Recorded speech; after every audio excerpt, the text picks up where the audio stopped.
warahmatullahi wabarakatuh dan salam Malaysia Madani.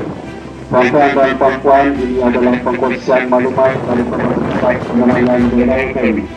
Kerajaan Madani meneruskan program sumbangan asas rahmah SARA bulanan bagi tahun 2026 dengan peruntukan sebanyak RM8 bilion berbanding RM5 bilion pada tahun lepas.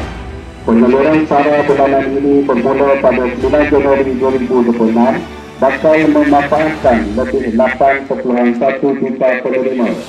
Kerajaan Madani juga terus meneruskan bantuan SARA untuk semua sebanyak RM100 secara one-off. Bantuan ini akan disalurkan pada 9 Februari 2026 melibatkan 22 juta penerima warga negara Malaysia berumur 18 tahun dan ke atas. Kerajaan Madani akan terus konsisten dalam memastikan kebajikan rakyat sentiasa diutamakan. Pengkongsian maklumat ini disampaikan oleh Pejabat Penerangan Daerah kami. Terima kasih.